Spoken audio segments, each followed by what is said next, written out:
Welcome to Talking New York Real Estate with Vince Rocco. Our show is all about the exciting world of real estate and in particular, how it relates to the luxury New York marketplace. But if you are not planning a real estate transaction in New York, we still have plenty of information you can use no matter where you are. Now, here's our show.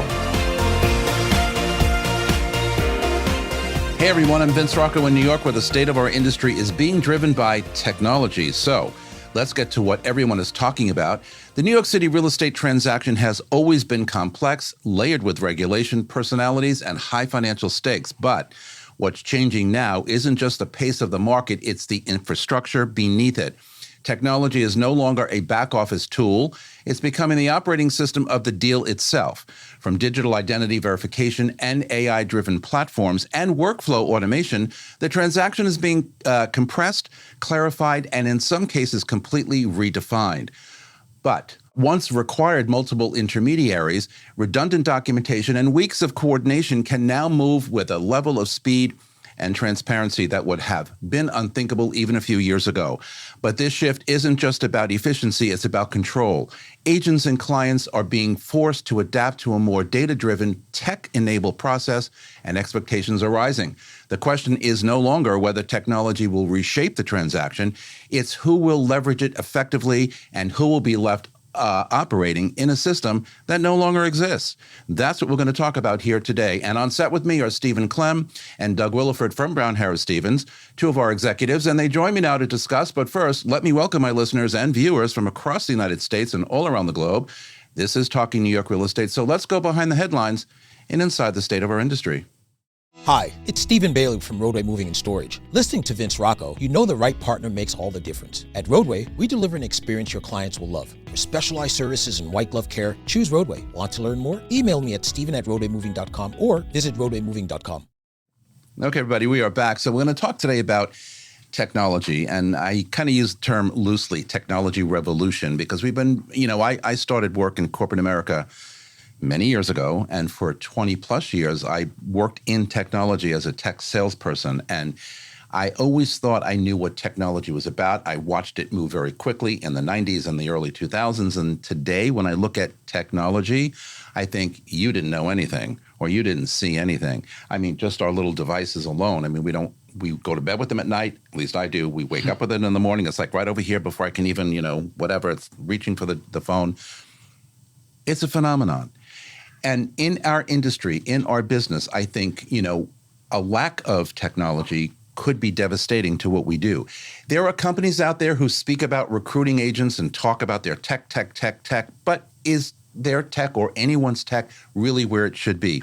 So I've got, two of our executives here today, and I want to talk a lot about what it does for us or can do for us in our real estate industry here in New York. And as I always say, even when I'm teaching, no one transacts real estate anywhere in the world like New York City. I mean, period. So we have a complicated, complex transaction to begin with, and now we want to tack on or add technology to help us do it better. It's a big deal.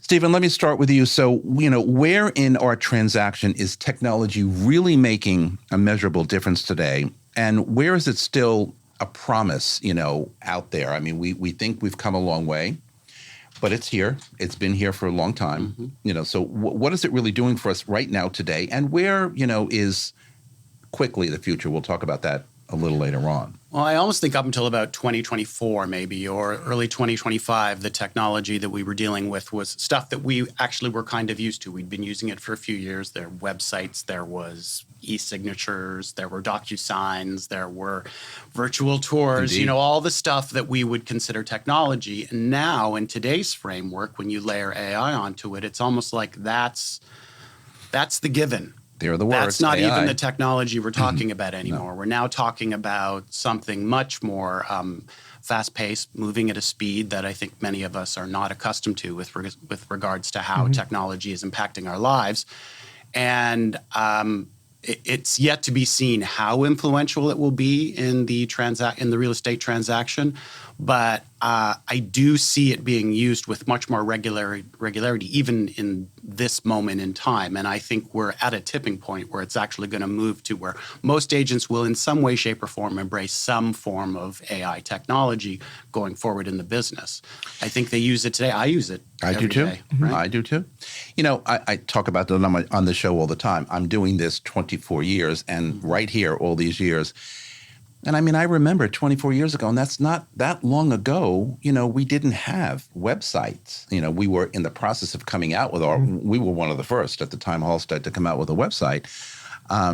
We didn't have a website, and everything was sort of like, in a system that was a little clumsy to use. But here we are in my world 24 years later. I care a lot about where we've come. Again, I've come from a technology background, so I've always been more in tune with it, but I care a lot about where we have come. Doug, in your opinion, do you think agents in general, not just here, but anywhere, really care about technology? As Stephen, mentioned, we all have to start thinking about it even more maybe than before, especially when you're talking about AI. But do agents really care about it? I think they care about. Or is it really the urgency of the transaction? Sorry to interrupt you, but the urgency of the transaction can get us all the time, right? No. So technology, where does that fall with them? I think that's fair. But I think agents care about, or they should care about, this is running their business, right? So at the end of the day, I've got a business serving these clients, and my needs every day are to understand the market and to communicate with clients and to market my listings, right? So technology really just is a way for us to do that better, to do that more efficiently, to do that faster, to do that in a way that serves our clients and our business. So I think when you ask, do agents care about technology? I think they care about technology in those terms, like how can I do this better? I'm spending so much time, writing copy for my listings. There are agents, it could take 2 hours of your day to stop and write a description of a client. 100%. ChatGPT can do that in 6 seconds. And then you can edit that. Which I just did 3 times. Right, exactly. Now you can edit that. You can take 10 minutes to edit that and make it your own. On it, as I call it. But that's a huge savings in your time. And yes, there are people out there who are good writers, but that's not the only thing they're doing today. When they're running a business and they've got 2 kids, they've got to get to school, and they've got life coming at you. It just means, how do I wrangle what's available to me to make myself a happier person and a better business person? That's what I like what you say, when life is coming at you, which, in all of our lives and worlds, it comes at us. And sometimes we're slower than others. Yeah. Right now, I happen to be in the throes of putting a few things on the market. And ChatGPT helped me. Of course, I edited it and put my own words and my own English and stuff. But it gave me the tool, the framework. Yeah. The tool is amazing. It gave me the framework. I put the hot words that I wanted into it, and out came something that was really pretty decent. So I think when people hear AI, and we'll talk a little bit about that later, but when people hear AI, they get nervous because they don't really know, wow, where does that come from? How can anybody think that quickly? Or, what's really behind this? But I'm wondering if this evolution is incremental, or are we in the early stages of a true structural reset of how our deals are getting done? Your opinion on that? I mean, I think it's always going to be an evolution. It's always going to be an evolution. In fact, what we learned today, 12 months from now, there could be some other wrinkle that's layered on top of it, which will require some form of change. And that's what I mean about, there was a period of time where things seemed to happen at a slower pace in terms of the progression, and now everything happens much quicker. One thing I just want to say to what you were saying, which I think is a great point about how we manage our business. I go back to the statistics in the NAR study about where people get their business. 46% of business comes from prior relationships you've had with somebody, prior business. 100%. 44% comes from referrals from people who've known you get referred by somebody who's done business with you. Very important. So that leaves a small, what's that, 10% that's left? 10% of networking and finding out. So I think what agents are really clamoring for with regards to technology is what are the tools that allow me to actually grab back some of my time to actually be nurturing those sources that are more reliable streams of revenue for me than writing copy, than when you can have technology that will allow you to farm and nurture your client base while you're sleeping at night. That's a great progression towards bringing in more revenue to your business. So I think it is, back to your question, I do think incrementally it is having an impact, but there are some structural changes that are now in place that even 5 years ago, we never would have considered possible. I think about virtual staging. You can right now do virtual staging through AI if you wanted to, Absolutely. right? Absolutely. So to me, it's like there's tools that we now, if you're not paying attention to it and you're not embracing it, you're missing out on opportunities, I think, that are going to actually streamline your own workflow. I agree, and that's one of the reasons why I asked, how agents, really feel about it, because again, it's so readily available, it's so out there. In my opinion, it does help us. I remember, and I keep going back to the days we didn't have websites and stuff, and we had to really, get people out there to pay attention to what we were doing as real estate agents. Now it's all over the place. But I'm wondering if, transactions are moving faster now through automation and things like AI. And where do you see, points of any kind of risk emerging? I mean, I think we can all agree that it's moving faster, Sure. right? But, how fast and where can we identify any risk that may exist? I think the technology gives us the ability to move it faster. I think what's holding us back is that we're all humans, right? Yeah. Like we can only process at a certain speed, yes. right? So AI can certainly process, it could create whole marketing schedules for my entire year. Unbelievable. I've got agents who are using AI to create, they're using ChatGPT or other sources to put together their own programs within ChatGPT to manage their schedules for themselves. And they just keep adding on to the schedule that ChatGPT builds for them. It's programming, and they're doing that on their own. Yeah. So it's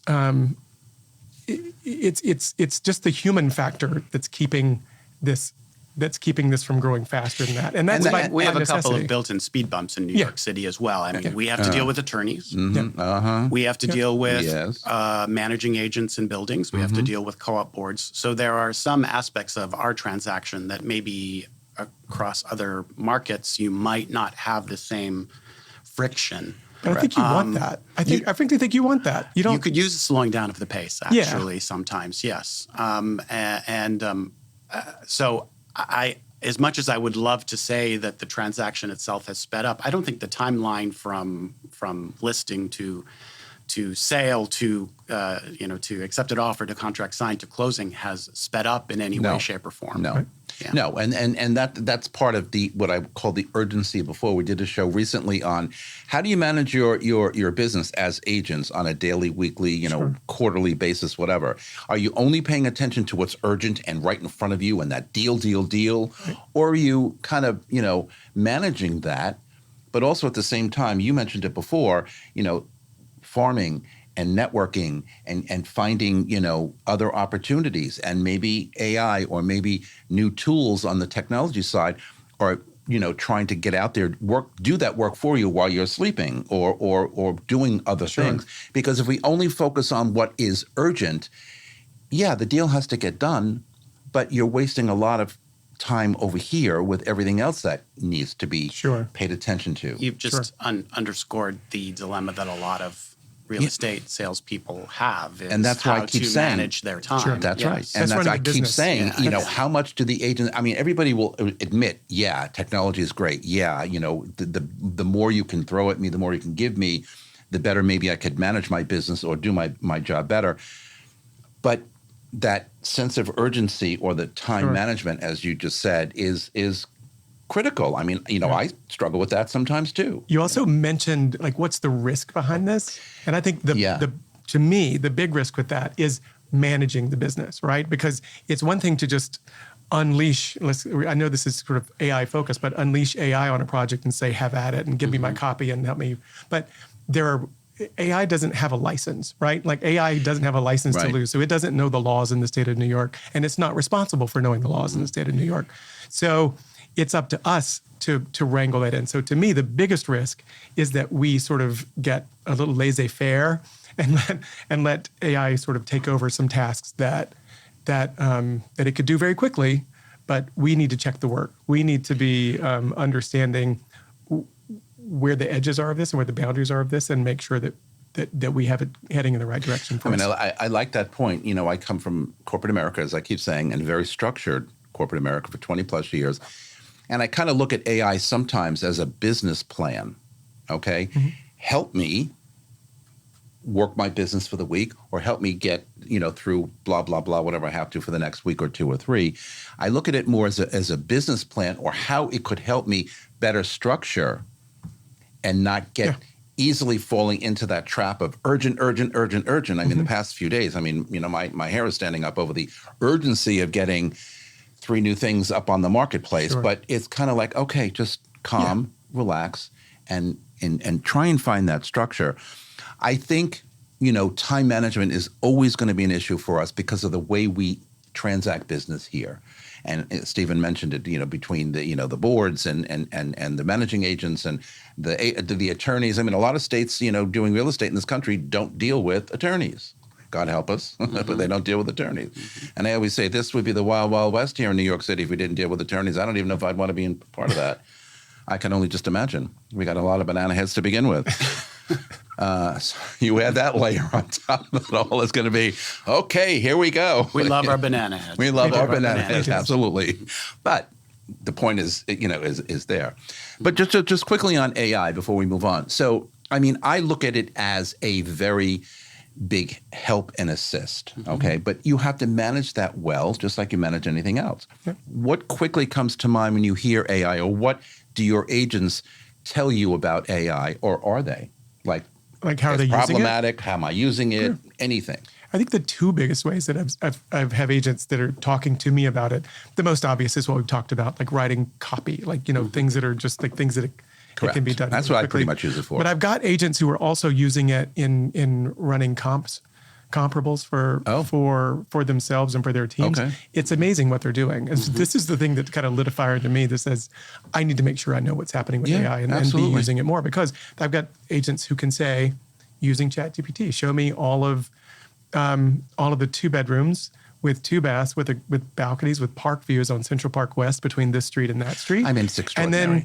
And then saying, and by the way, let's take out anything that doesn't have a washer and dryer, and anything that doesn't have, whatever, a north-facing view or whatever that's going to be. And I only want this in a price per square foot within this range. And then that's good. Now, if you could put together a spreadsheet for me with these columns, and then let's have an adjoining file that shows me photographs of each one of those living rooms in those apartments, and it just does it. And the next thing you know, within 20 minutes, you've got a full pitch together that you can just put into the branding of your own firm. Well, that's it. And it's done. And that would have taken someone and their assistant days to do some of these tasks. And it can be done in seconds.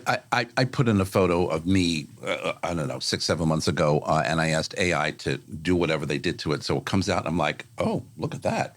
So I sent it to my two brothers and my sister. So one brother gets back to me and says, that's not you. That's AI. I'm like, that's the point. What did you think of it?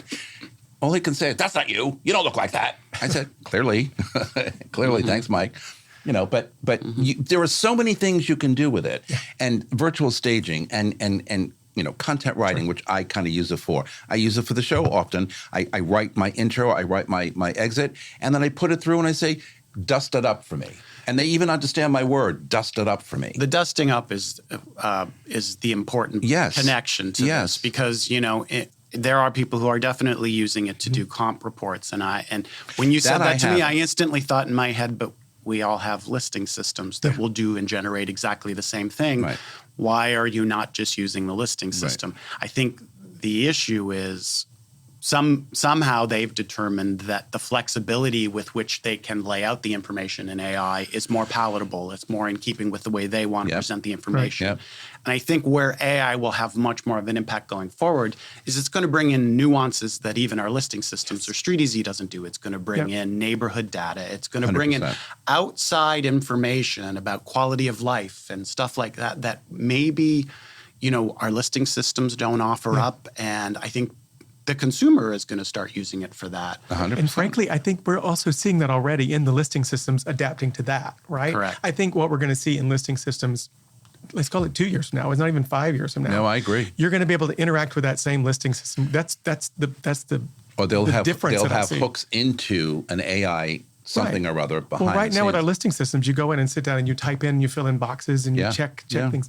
You're just going to do exactly what these agents are already doing, saying, show me all this, show me these apartments. And bring in the listing system that we use here at Brown Harris Stevens already has has layered in an AI tool, Component. a character that you can talk to that will then Do give exactly you that. back and present with very basic information, the stuff you're looking for without doing a It's stunning, broad and most search. people say we're moving too fast. I don't think so. We're coming right back after these messages, so don't go anywhere. This is Talking New York Real Estate on the More Network. We will be right back.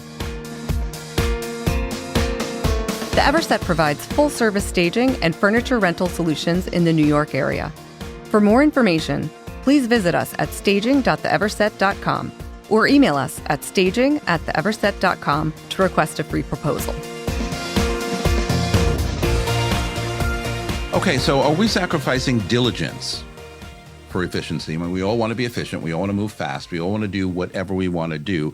Are we sacrificing diligence, or does technology actually enhance the decision-making process? Now, that when I was, writing that and looking that up, I'm thinking, how does it really affect the decision-making process? Because I really think it does.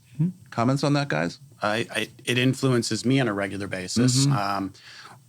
Doug, Sarah Rotter, and I, we pull together each week a session that we do for agents, which is a small little training session on various numbers of topics. And I often will use, I'm now using Claude more than I use ChatGPT for certain things. And it generates back with basic prompts and some information that I've laid out as the framework, more ideas for me that actually sometimes I'm like, actually, that's an approach I might have not thought of, but actually I can see the reasoning behind it.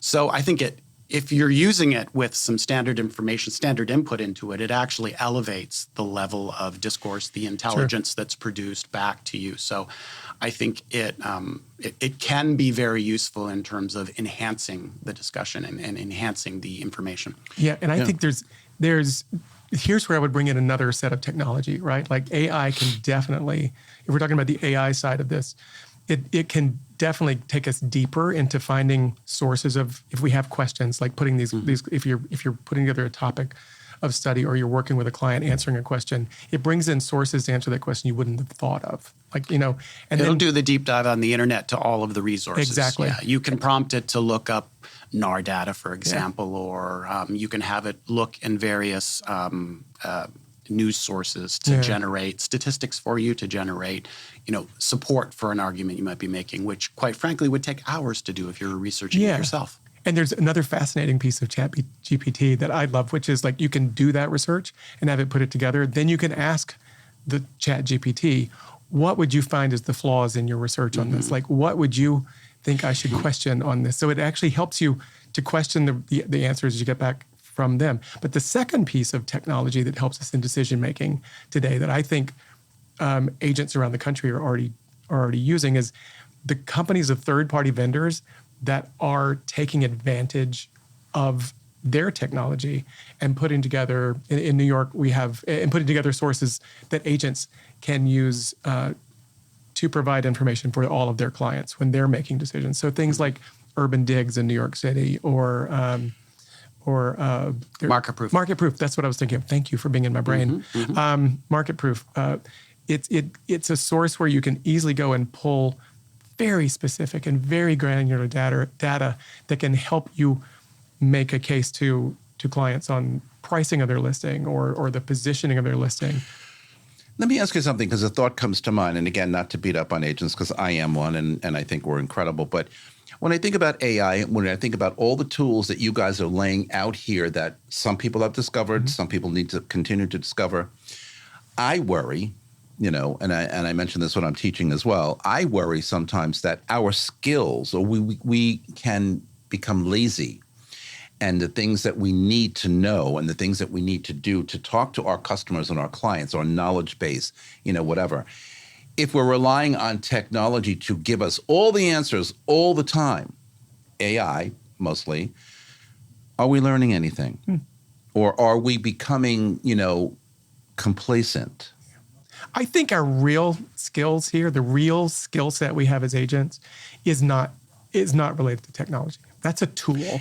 This is not a skill. Right. I think our skills are just what you mentioned. Our skills are, Stephen, you mentioned it earlier, our skills are judgment. Context. Correct. Staying in Emotional context, intelligence. staying in touch with our clients and being able to build rapport with those people and building trust with those people. Yeah. Those are the skills we have in this business. So when I look at an agent as a business person, when I look at technology that's available to them, which comes from data, it comes from AI, it comes from websites, it comes from different resources we have, those things are tools to the same end. Hall Wilkie, who's our CEO, former CEO here at Brown Harris Stevens, and is still involved with us, always says our job hasn't changed in 20 years. Our jobs as real estate agents, has not changed at all. We still have responsibilities to our sellers, and we have responsibility to buyers, and we're in brokerage. However, we have new tools to help us do that better, to do that faster, to help us make more money at doing it, and to make us happier people while we do it. Because his point is correct. We're still human. We're in a human interacting business, right? Yeah, we can have all the tools we want or need, but it's still human to human. And I think there are certain technologies or certain purchases or certain transactions that somebody is willing to put more into the hands of technology and AI than others. You are probably more comfortable buying an airline ticket through whatever AI might tell you to do than you are about, is this house in this building on this block in this neighborhood the right place for me to invest a substantial amount of money? I might want to run that by somebody who I deem as an expert. And what's percolating under the surface of this discussion is this anxiety that technology brings to brings to agents. A lot of it also brings it to the consumer. And everything moves so quickly these days, and there's so much available that being able to decipher all of this information and make the most of it, you can trust AI to give you back a result, perhaps, but I would also want to make sure that I'm grounding it with a professional who actually does this on a day-to-day basis. Well, I was going to ask, so are clients truly more informed because of all of this new technology and all of our new skill in learning how to use technology, or are they overwhelmed? Because at the end of the day, data is important to them, and data helps them make their decisions. So how are they looking at all of this, or are they? Well, data by itself is noise. Data is just noise. Like the role that we bring, we've talked about it already, is we bring context.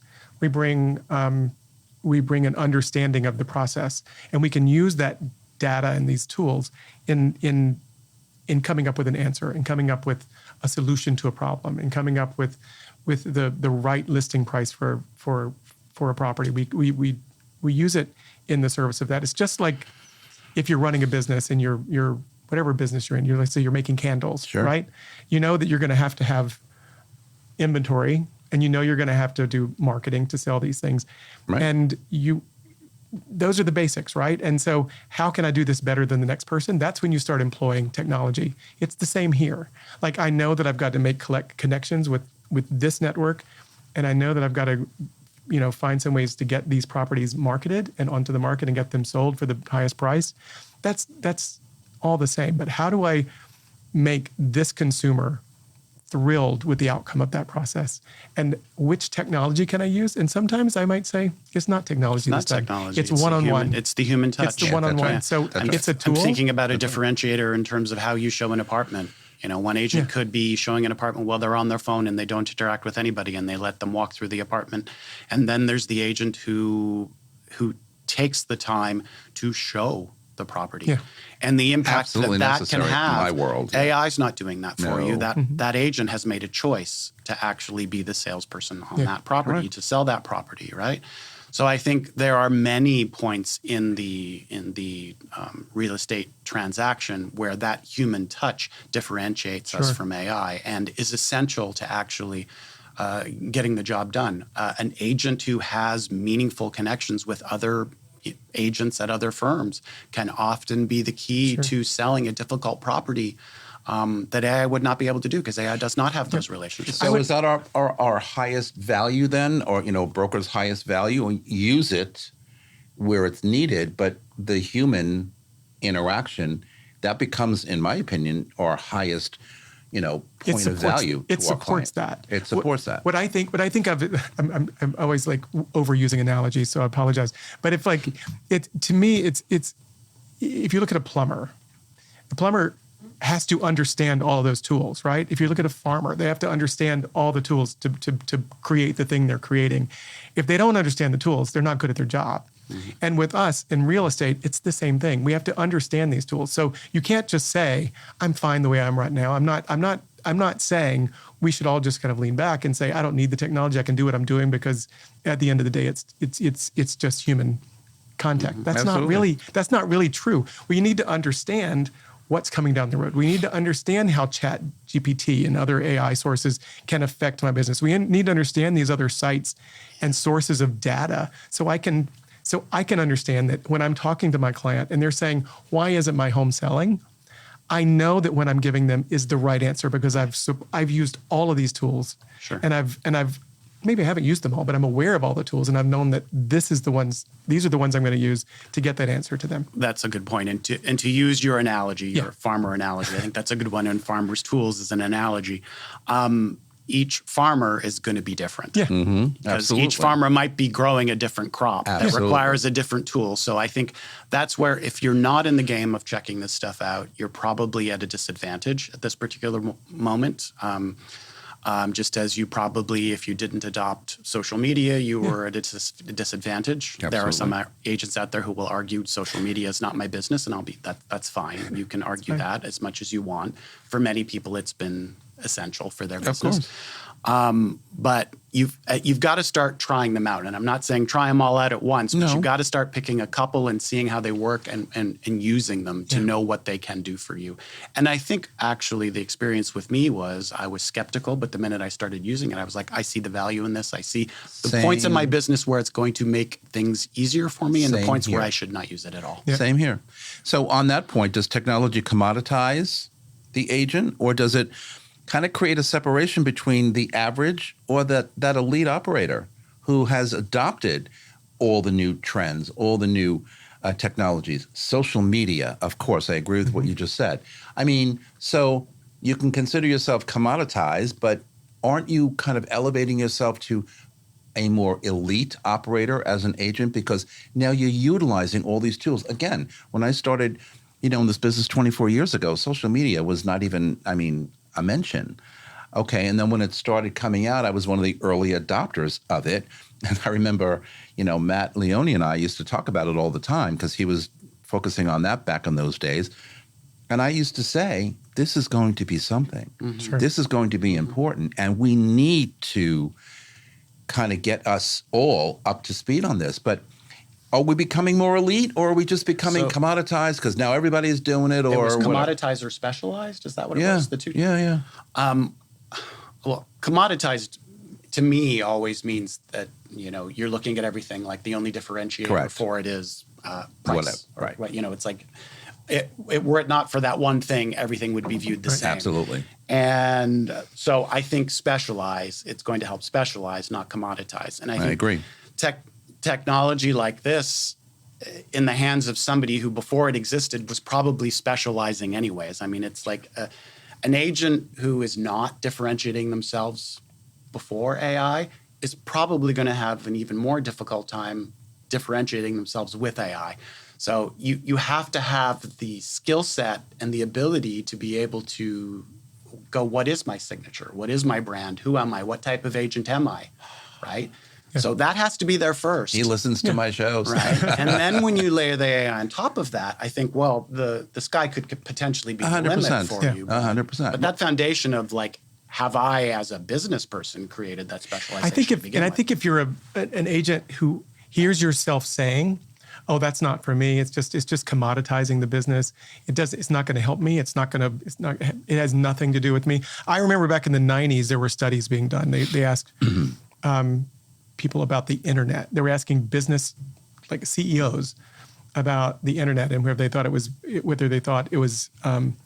a World significant, Wide Web. whether there was a Love to hear those significant quotes development. today, yeah. And they were saying, absolutely, it's one of the most significant things happening. Then they asked the follow-up question, which was, do you think this is going to affect your business in the next 10 years? And they would say, the huge majority said, absolutely not. It will not affect my business. But it's huge, but it's not going to affect me. And to me, that relates to this, right? Like if you're a person that in your head hears yourself saying, it doesn't really affect me, I don't really need that. I think you need to see that as a red flag for yourself and do some honest digging and say, what is it that I want from my business? It does require going back to looking at yourself as a business owner and a person who's running a business and saying, what is it that I'm doing? What do I want the outcome to be? And what could take me closer to that outcome? And I think you're going to find that if you're ignoring the data sources, if you're ignoring AI, if you're ignoring any other technologies coming your way, you're probably not doing yourself a service. Like you really are, it's a disservice to you're your not business. future-proofing yourself. You're not, and also we've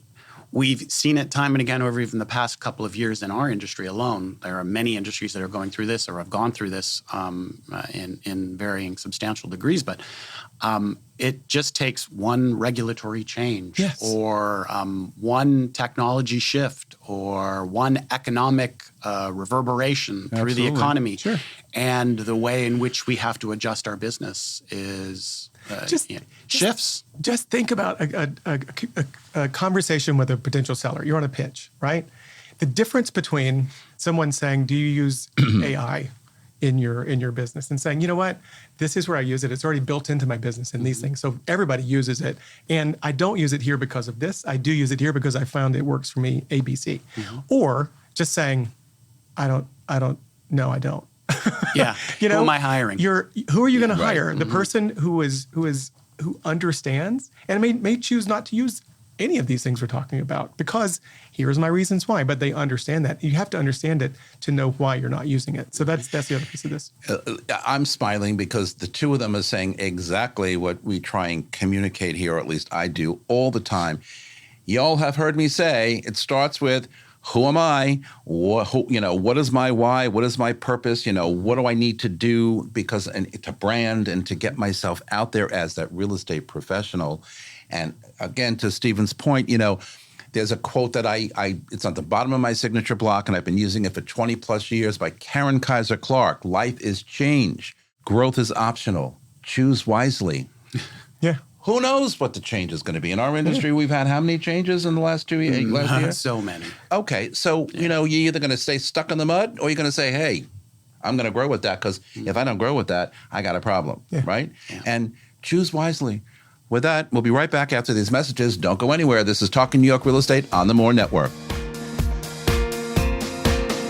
This podcast is supported by the More Network, powered by Brown Harris Stevens. Real estate touches every aspect of our lives, from design and architecture to investing and the economy. Now there's a way to get all your real estate information in one place. The More Network. With more than 20 podcast and webcast series, the Mastery of Real Estate Network is powered by Brown Harris Stevens, one of the country's most distinguished brokerages. Discover advice from notable entrepreneurs, compelling topics, and access to top global real estate experts. Subscribe to their YouTube and Apple podcast channels by visiting getmorenetwork.com.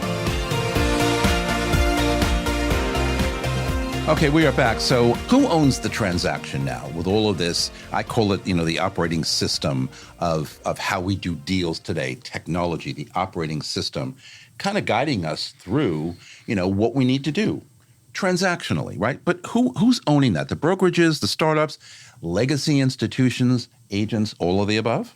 When you say own, I sort of feel like you mean who's driving this, right? Thank you. And who's being an influencer in this Thank area. you. I think it's not so much delineated by those particular silos. It's not the brokerages. It's not, it's not. I think it's who's leaning in and who is embracing the change that we're seeing in the industry and who is not. I think the last 6 years have been kind of brutal, since COVID. COVID forced a lot of changes on this industry that were good. Yeah. And the changes that in terms of technology that we had to implement to survive. And now it's like, oh, this actually runs a lot better and a lot more smoothly than we thought. Yeah. So the people who have leaned into that and are flexible and can change and are adaptable own this space. And the people who aren't so flexible and haven't been adapted are sort of left on the sidelines wondering why I don't have a piece of the pie. I agree. Go ahead. Yeah. I agree, but I also think, I can look at this in a couple of ways, and I can say that, I think part of your question is, are there certain brokerages who have an advantage, maybe because of size, maybe because of technology platform? And I would say, yeah, there may be some truth to that, but I would also say that the larger you are, the more you build out a platform that you consider proprietary, the less flexible you may be to it changing and plug and playing other creations that come along the line. And we've seen how rapidly these new technologies can come and have to be folded into the business. Correct. I think all of us over the course of the last 6 years have learned how to adjust so that we can build a mousetrap similar to what everyone else has and function in the same way. I do like the idea of the versatility of being able to grab off the shelf certain products that may be more user-friendly for the specific task that you're after. Correct. Versus everything being folded into one monolithic enterprise. Because one thing doesn't work for everybody, right? So it's individual. And so I was going to say to you, Doug, before, I mean, there are people who are going to resist just because that's their personality, right? Not to say that they're not good agents. Of course they are. But they might say, hey, I'm so good at, or I'm used to, or I've been doing it this way forever. Why change? And that's kind of the thing that, when I'm teaching, I go through the same thing. Because you got to change. You got to accept. You have to understand that, sure, we can continue doing things the same old, even though we're successful, but maybe we can be better or do more. Yeah. And so that change is again, shouldn't be optional. If you choose to go with it, sometimes it's painful. I mean, we've had changes last year that were painful and difficult to kind of digest and work with. But nonetheless, we move forward because that's what we have to do. And I think also just as individuals, in life, our personal lives, our business lives, our, whatever lives, I mean, you got to adapt. Sure. Well, back to the agent again. Back to the agent again. At the end of the day, the technology is there, but it's only as productive as the person who's using it. Absolutely. Yeah. So if you're not using it, you're not really making the most of it. So I think not at all. I talk to agents a lot about this point, and I go back to running a business like a business. So many agents really are intimidated by that thought of really saying, how am I running this business?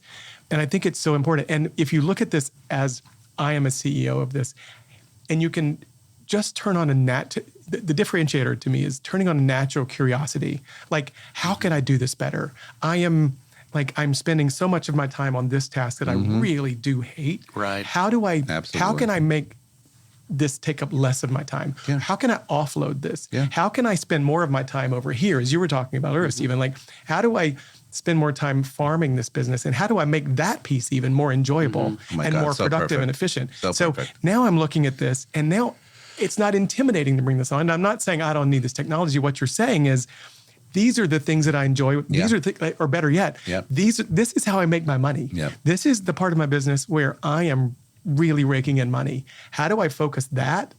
How do I focus there more? And how do I do that better? And if you're doing that, then it becomes not the question of, is technology good or technology bad? It's like, I am good, and how do I make myself better? And it's just a matter of choosing any tool. 100%. And again, I keep going back to my teaching, but I teach a course. I wrote the course and I teach it the last 8 years, Startup Business Procedures. How we are in business, okay? We run I tell the students all the time, we run our own candy store. Yeah. Right. Okay, and we are responsible to bring people in to whatever it is we want to sell. I always called it a bake shop for some reason. Or with me, it's candles. Yeah. That's hilarious. As long as there's bagels in that bake shop, I'm okay with that. I guess I wanted muffins. I don't know. I'll take the muffins too. I don't know why I chose candles. But we own our own little, candy store, whatever it is. I mean, it's kind of like you got to figure it out, and you got to keep focusing on it and keep paying attention to it, because if you don't, independent contractors, and I say every week on the show, what are we up to, 50,000 agents in this town? Really?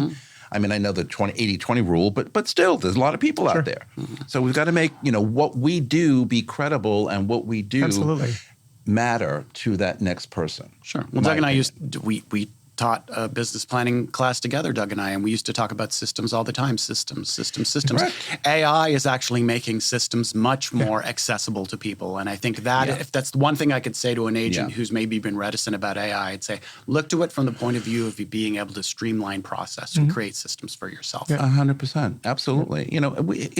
Again, I always say to anybody, even colleagues and friends of mine in the office, we're a work in progress. If we think about it that way too, none of us know everything, even though we've been in the business for 100 years. We're a work in progress. And that's because of, we have to relate to everything that changes around us and everything that is brand new to us as we go forward. But again, if you want to stay stuck in the mud, you're going to kind of be like, well, okay, why is everybody else passing me and going forward and I'm not really moving or whatever, right? So consider yourself Michelangelo, and you're being chiseled all the time to perfection, and you never quite get there, but you're constantly chiseling. I always wanted to be chiseled, Stephen, and that's not going to happen. And by the end of the day, maybe you're David. And what I like about that analogy, though, it's true, though. You're right. Right. I was just thinking about the fact that it's not a change that's just like suddenly everything changes at once. It's like bringing on things little by little. How do I make this a little bit better and a little bit better?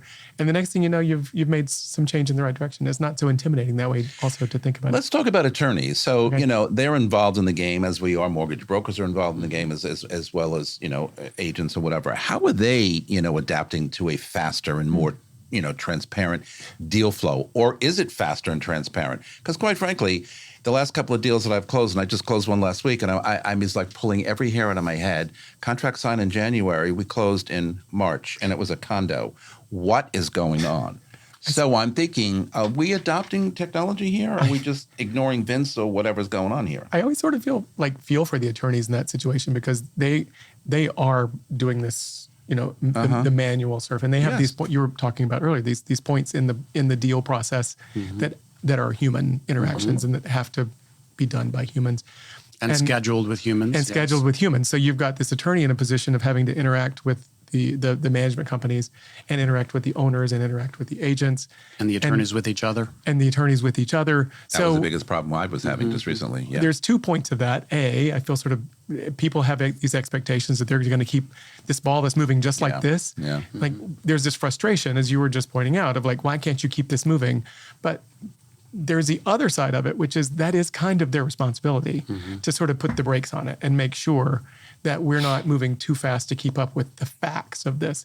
And that in itself is what's protecting their clients. And we can sort of keep that in mind as we move forward, right? To make sure we do, but the typical agent mentality like me is like, okay, I get it, let's go. Why didn't it happen yesterday? Yeah. And I hear you. You're absolutely 100% correct, because we have to pay attention, and that's what they're in their jobs to do. And it's very important to do that. But, again, our quick moving, come on, is like, well, that is our job to move it along. But but we're only one piece of the puzzle. We're only one piece of the puzzle. But do you think that pressure is going to make some changes coming forward? I've been wondering about this lately, because there's a lot of conversation in New York City. For people who aren't in New York City, it may not mean a lot, but the condo questionnaires are now taking 2 and 3 weeks to get those back. And so if that is the new if that's a new pain point, is there something that we haven't even thought about today that's going to help move that along down the road? We should actually be creating a business for that. There you go. An AI business for that. But I would say I agree. There's a certain amount of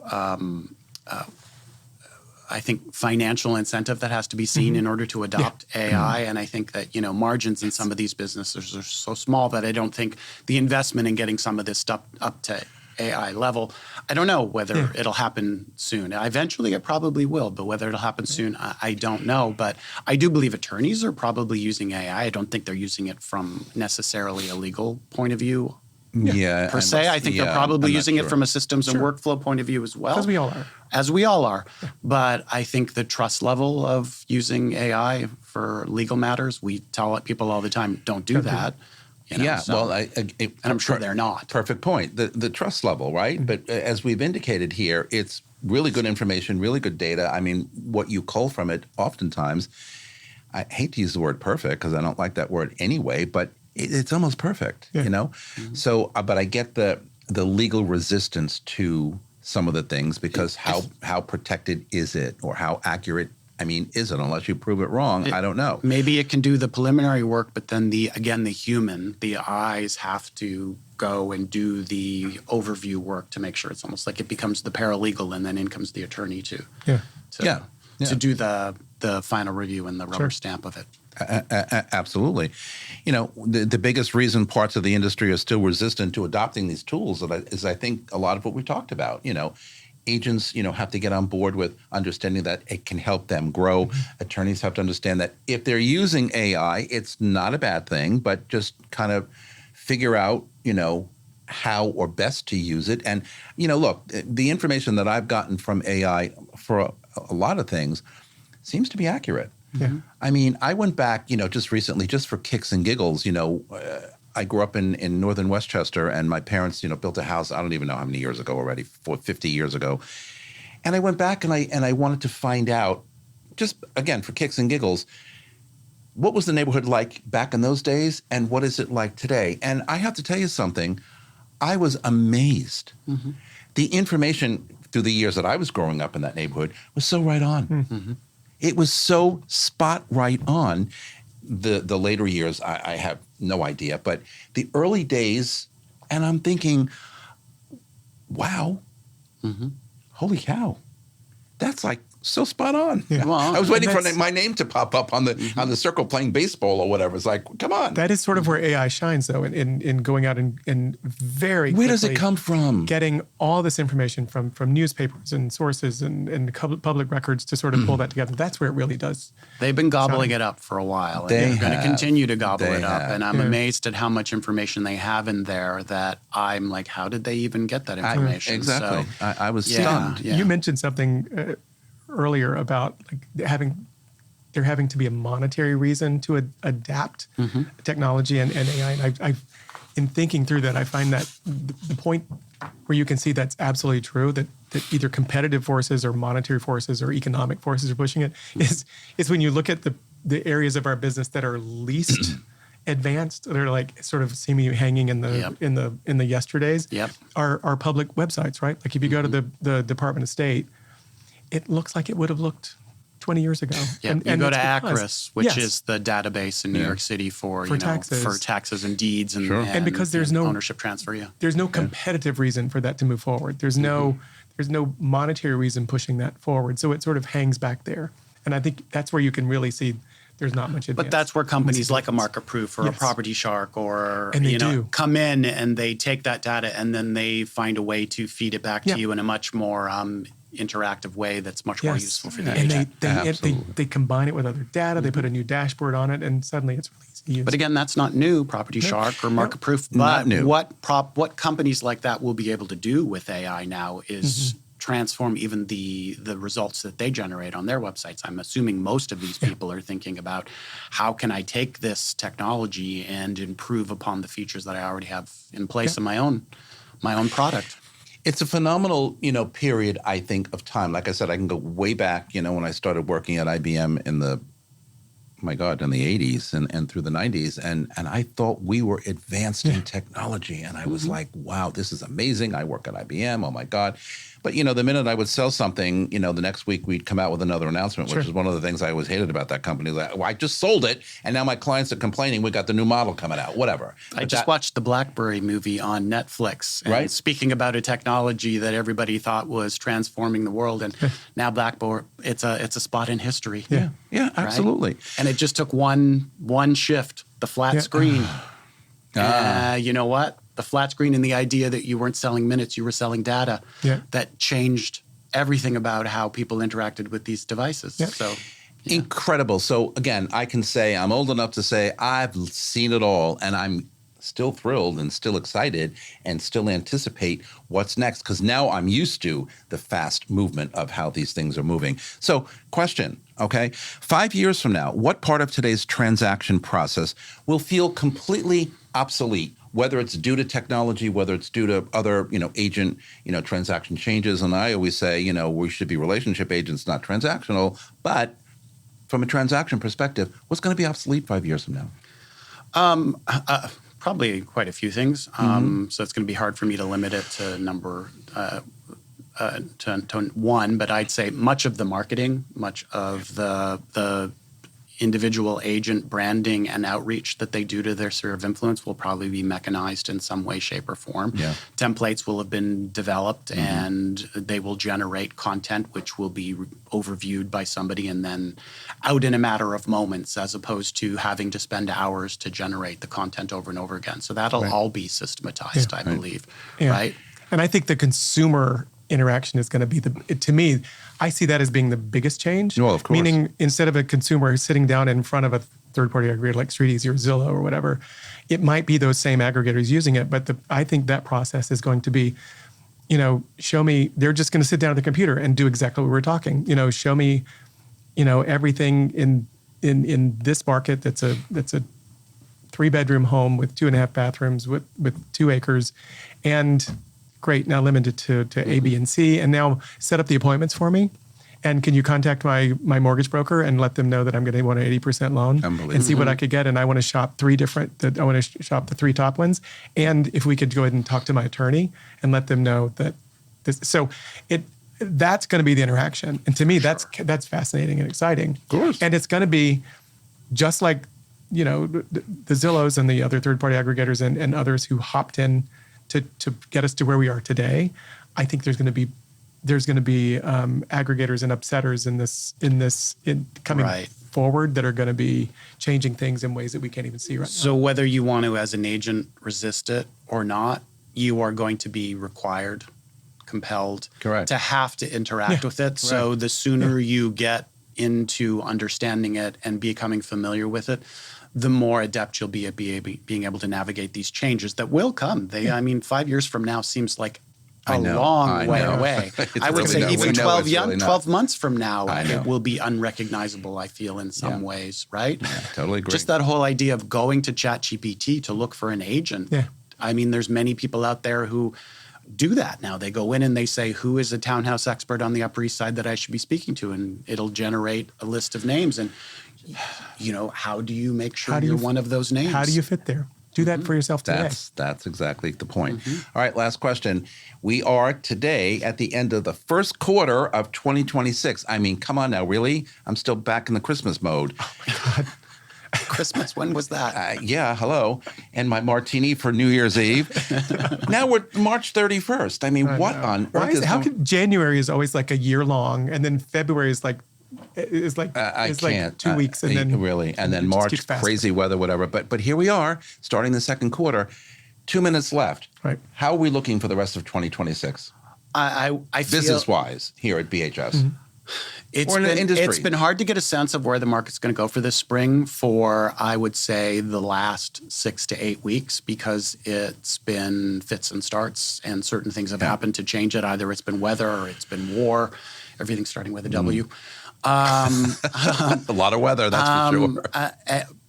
But last week seemed to be at 2025 levels of activity. So let's hope that continues. Let's hope the weather holds up. Let's hope internationally we get some calm in the world, because I think that will be important for people having a comfort level.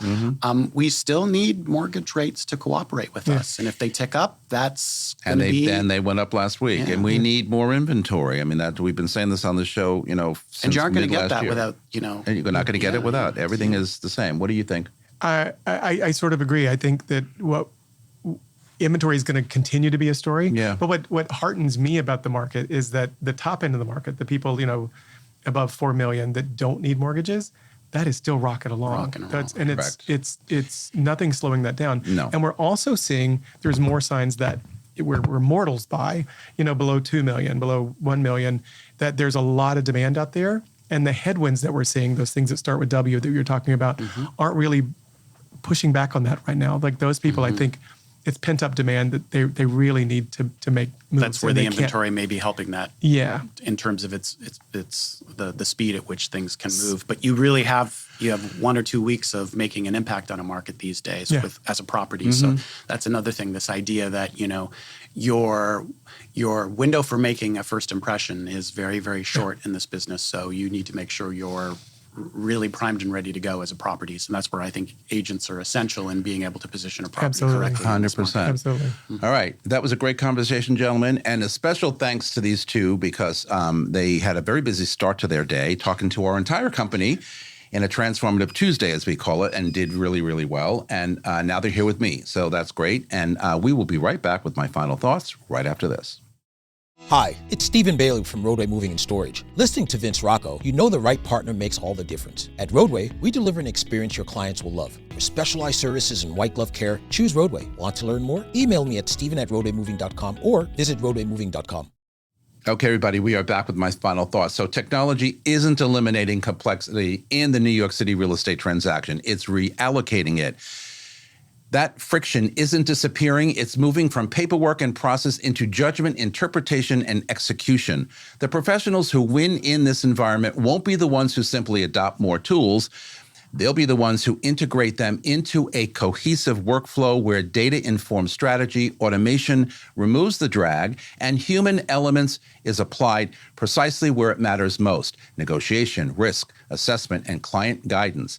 At the same time, the baseline is rising. What used to differentiate top performers, speed, access to information, responsiveness, to quickly becoming old news. That forces a shift up the value chain. Expertise, trust, and the ability to incorporate information into clear, confidential diction will define relevance. The New York City transaction isn't becoming less human, it's becoming less forgiving. And in that environment, technology doesn't replace the professional, it exposes them. And that is it for this episode of Talking New York Real Estate. We should always remember it is not about grand promises or overnight changes, it's about intention, choosing clarity over noise, growth over comfort, and being deliberate with how we show up every day. Thank you for listening. Thank you for watching and for being a part of the conversation. If this episode brought you any value, share it, subscribe, and keep asking the questions that matter. And until next time, stay informed, stay intentional, and keep finding that space you can follow me on Facebook, on Threads, Instagram, LinkedIn, Blue Sky, Substack, or TikTok. That's a mouthful. And Amanda Knox says, look around the world and see where the broken pieces are, and then see where your broken pieces can fit in. And from all of us here at Talking New York Real Estate and the More Network, to all of you all around the world, thanks for spending a part of your day with us. I'm so grateful. Keep thinking the good thoughts, and I will see you next time. Goodbye, everybody.